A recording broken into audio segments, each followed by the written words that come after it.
think to yourself, like, I am a strong woman business owner. Why am I not using live streaming video yet for my business? Well, my name is Rose, and I've done a lot of things in my business career. But one of those things, if you didn't already know, is I was a, let's see, a public speaking instructor at the college level. That was a fun one.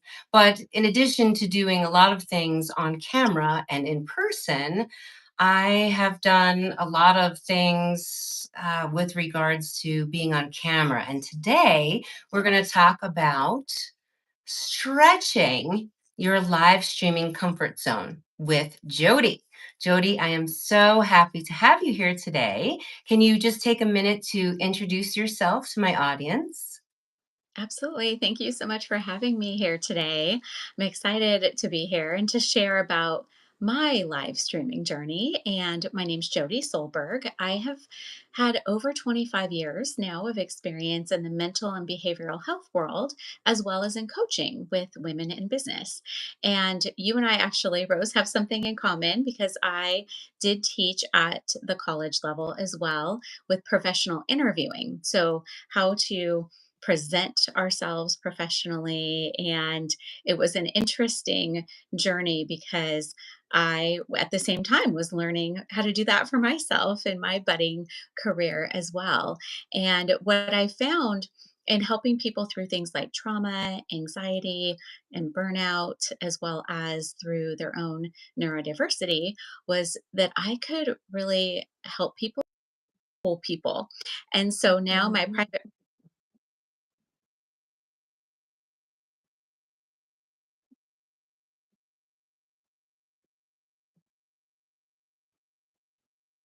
for my career, people with those deeper subconscious blocks and barriers. And,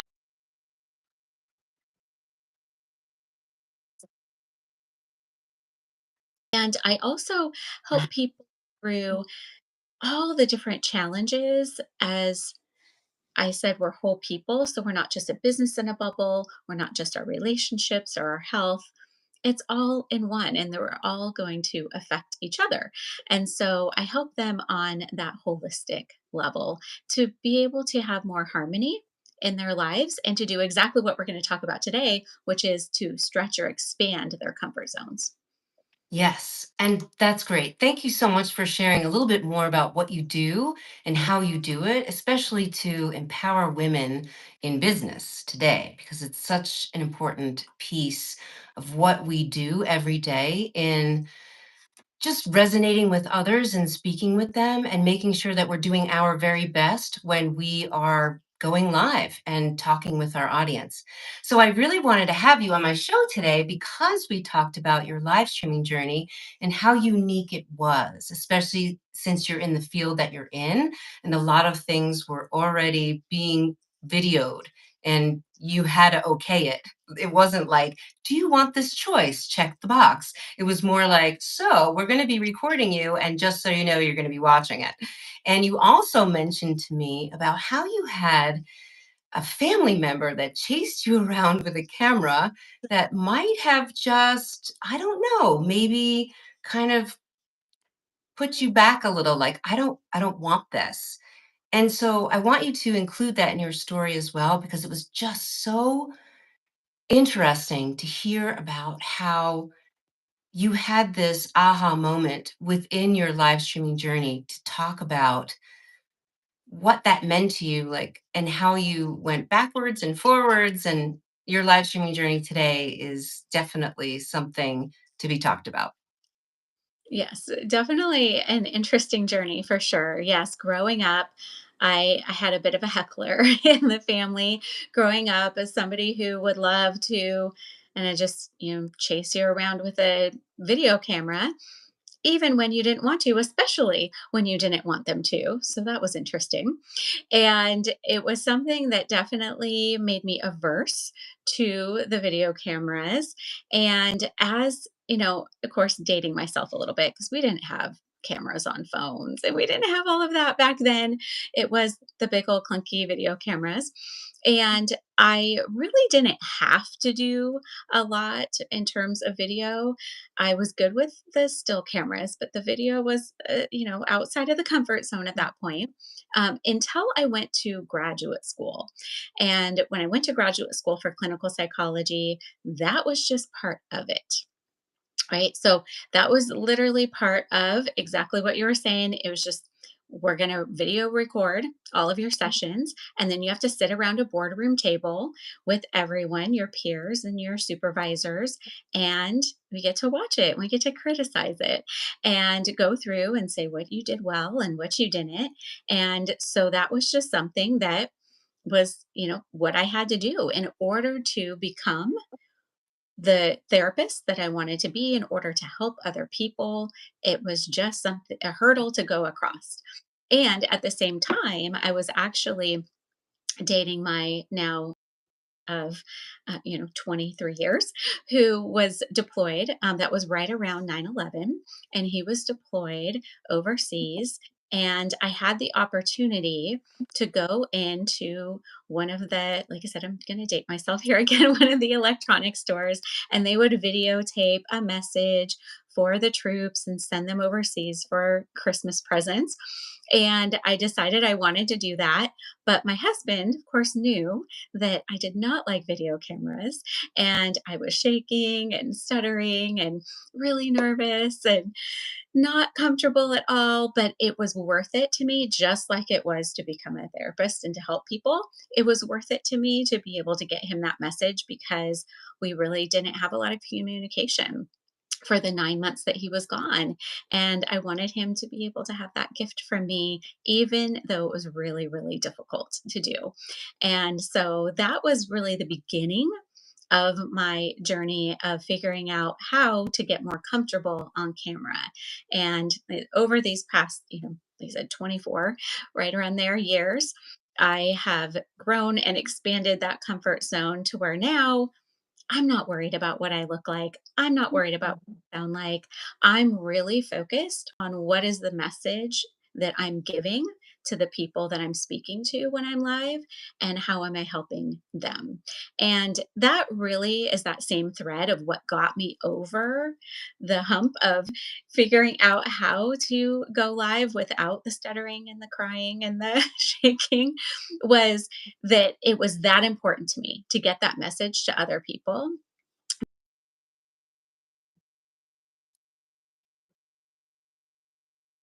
in the stress.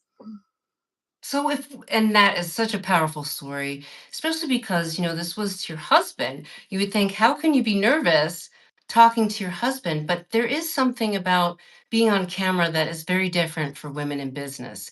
I was just talking the other day about how sometimes women use this, I hate the way I look on camera. Look how big my nose is. And they talk about all these different things about their face.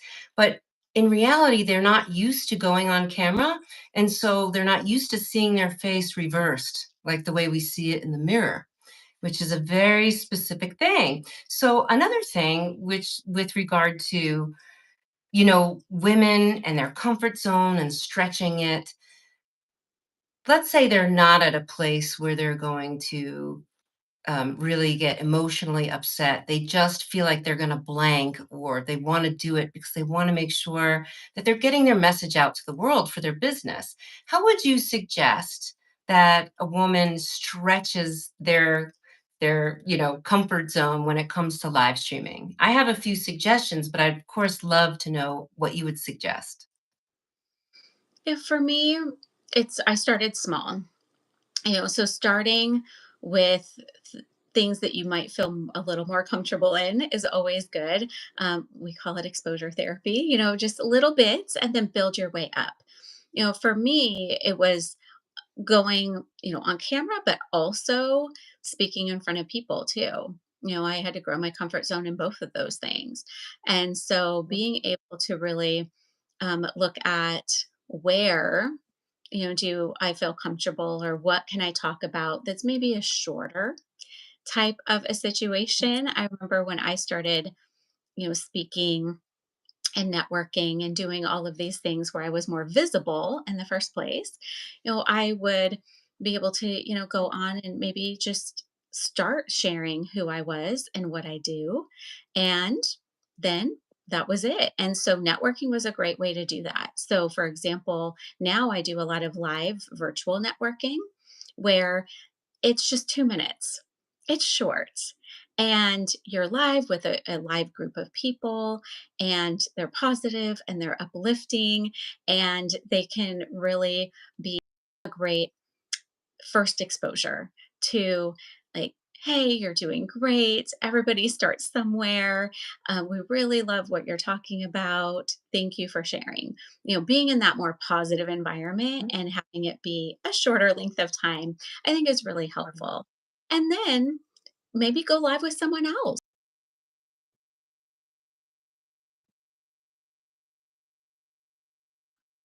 not by yourself, and you're talking to a real person versus feeling like you're just talking to the screen or to the audience that you can't see. That I think is helpful as well. And if you're somebody who has a community, a more closed community, that was helpful for me when I got on social media.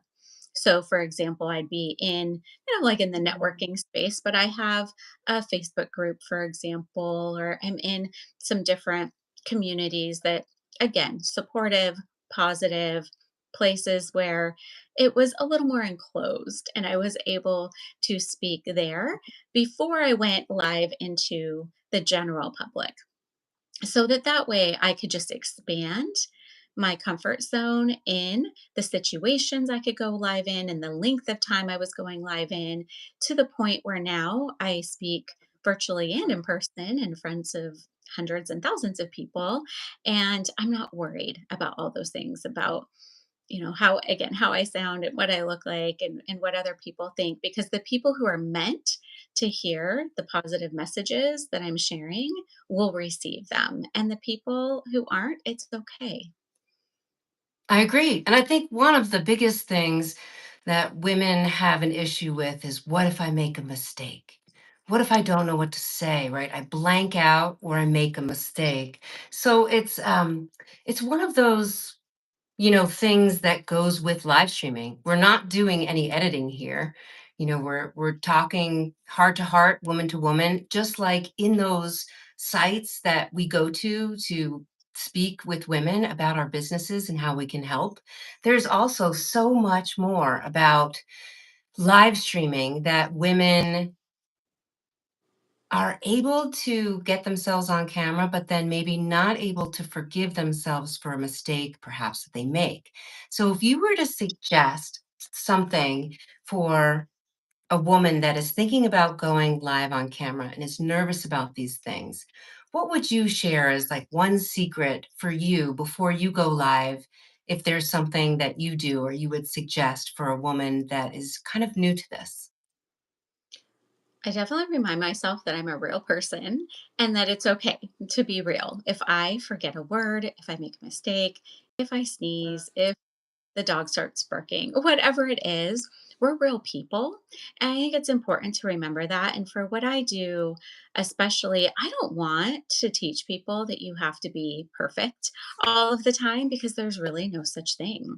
And so important to remember that us being real and putting ourselves out there and going live gives other people permission to know that they can be real people too. And so I don't worry so much about that when I'm focused on somebody else. And again, that message that I'm giving them, or maybe the one person who hears this that can really benefit from it today, then I'm not really focused on me as much. And I think that helps, being others focused and finding whatever it is to talk about that you are really purposeful and passionate about helps take that focus off of you, because it's something that you care about and you care about sharing with other people. If I was just going to go on and talk about something that maybe, I wasn't so excited about or I wasn't so invested in, it may be a different story when I was first starting out. But because it was something that was so important to me, I was willing to be real and not worry so much about the imperfections because there is no such thing.